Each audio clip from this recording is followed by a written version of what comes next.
Hello नमस्कार, मी सुजाता स्वागत करते तुमचं माझ्या एका मिनी व्लॉगमध्ये। इथे बारीक चिरून घेतलेला तुम्हाला कोथिंबीर दिसत आहे, कांदा दिसत आहे, टमाटर दिसले, अद्रक कच्चा ठेचून घेतलेला लसूण दिसत आहे। त्यानंतर विशेष म्हणजे ह्या हिरव्या मिरच्या मी मोडून घेतलेल्या आहेत, छान उशा उभ्या चिरून घेतलेल्या आहेत। त्यानंतर आता आपण रेसिपीला सुरुवात करणार आहे। पण रेसिपी कोणती तर तुम्हाला दाखवते। इथे 1 वाटी मी सालीसकट मुगाची डाळ घेतलेली आहे।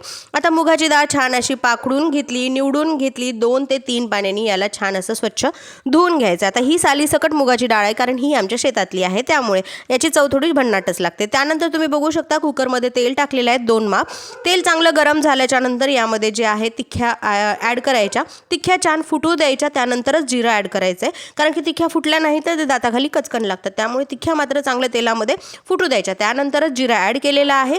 बारीक चिरून घेतलेला कांदा टाकलेला आहे। कांदा पण चांगला तांबूस रंगाचा होईपर्यंत भाजून घ्यायचा। त्यानंतर लसूण टाकायचं, लसूण पण छान असा ब्राऊन रंगाचा होईपर्यंत भाजून घ्यायचा, म्हणजेच खमंग फोडणी बसणार आहे।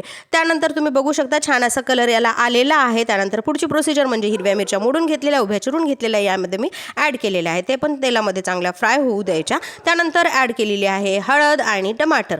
तुम्ही बघू शकता आता याला पण चांगलं परतून घेत आहे, कारण मिरची शिजली पाहिजे। फोडणीमध्ये थोडीशी मी कोथिंबीर ॲड केलेली आहे, जी काही मुगाची डाळ धुवून घेतली होती ती यामध्ये ॲड केली। चांगलं असं तेलामध्ये 2 मिनिटं परतू द्यायचं। त्यामध्ये चवीपुरतं मीठ टाकायचं, छान असं फिरवून घ्यायचं। त्यानंतर एका वाटीला 5 वाटी पाणी टाकणे हे माझा अंदाज आहे, त्यामुळे एका वाटीला 5 वाटी पाणी सफिशियंट होते। एका वाटीला 5 वाटी पाणी यामध्ये ॲड केलेलं आहे। ॲड केल्याच्या नंतर झालं असं की मी कुकरचं झाकण लावून टाकलं, कारण मला अजूनही कोथिंबीर टाकायची होती, पण मी विसरली, म्हणून परत एकदाचं ते काढलं झाकण। त्यामध्ये बारीक चिरलेली भरपूर सारी कोथिंबीर परत यामध्ये ॲड केली आणि त्यानंतर कुकर लावलेलं आहे झाकण त्याचं। त्यानंतर आता इथे 1 ते 2 शिट्ट्या होऊ द्यायच्या, तोपर्यंत छान अशी आळसट डाळ तयार होते। त्यामुळे 2 शिट्ट्या इथे मी काढून घेतलेल्या आहे कुकरच्या, आणि वरण आपलं आता लगेच तयार होणार आहे। तर ही जी रेसिपी आहे ना, ही खास कोकणातल्या ताईसाठी आहे, कारण कोकणातून मला एक कमेंट आली की ताई आम्ही हिरव्या मिरचीचंच वरण बनवतो। तर असं काही नाही ताई, मी लाल मिरचीचं पण वरण बनवते आणि हिरव्या मिरचीचं पण वरण बनवते।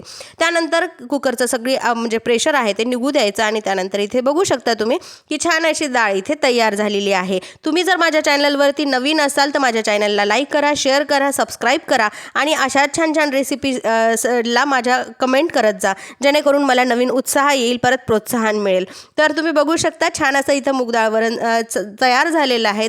डाळ जी आहे ती तुम्ही भाकरीसोबत, चपातीसोबत किंवा भातासोबत पण खाऊ शकता। तर त्या कोकणातल्या ताईसाठी मला इथे खूप खूप धन्यवाद द्यायचा आहे, कारण त्यांनी वेळातला वेळ काढून माझी रेसिपी पूर्ण बघितलीच नाही, तर छान अशी कमेंट केली, जेणेकरून मला प्रोत्साहन मिळालं। भेटूया नेक्स्ट व्लॉगमध्ये, तोपर्यंत बाय।